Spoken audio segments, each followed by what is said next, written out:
no bricks, no glass, no cement. What net zero 2050 demands for construction? The UK's ambitious target can only be achieved through reduced material demands. W&D reports from the Daily Skeptic. I guess we have to go back to the way they built houses in antiquity, by mud bricks dried in the sun. And I guess we'll go back to how the Asians used to have, what were they, sliding doors made out of wood panels and fabric or paper instead of wood. God knows what.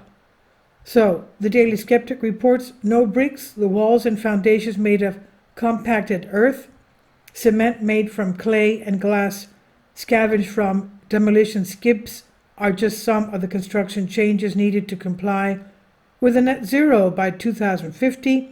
The latest paper from government-funded UK Fires looks to minimize new construction, quote-unquote, and notes the shape of the urban environment will change, allowing for denser living and reduced transport needs. The latest UK Fires paper seems to have slipped out quietly at the end of last year and has to date attracted little publicity, but the group, which comprises a number of academics led by Cambridge engineering professor Julian Allwood, made headlines around the world recently with previous work noting that all flying and shipping must stop by 2050. All flying and all shipping. No ships, no airplane. I guess no cars either, we were told.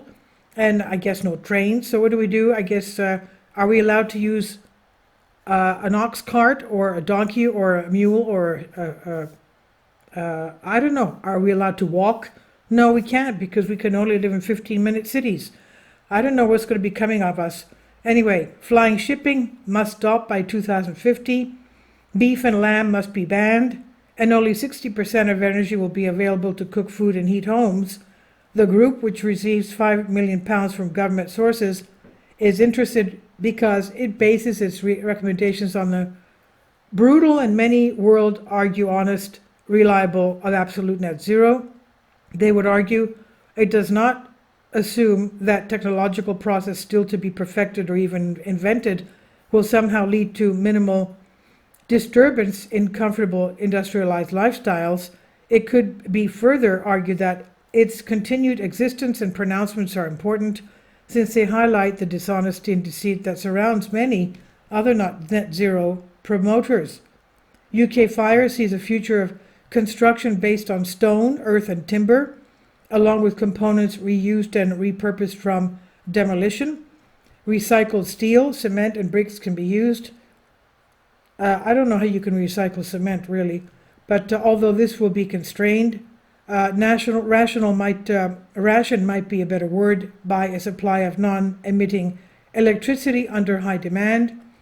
Transformational construction changes will take longer to achieve, states authors, but the UK ambition target of 45% reduction in emissions by 2030 can only be achieved through reduced material demand.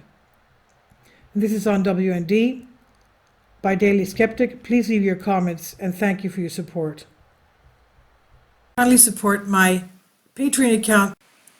The daily posts are 5 videos daily, and they are totally different from what I have on my YouTube channel. Thank you so much for your support and that you find all my content so interesting. You'll find the Patreon account details in the description box below.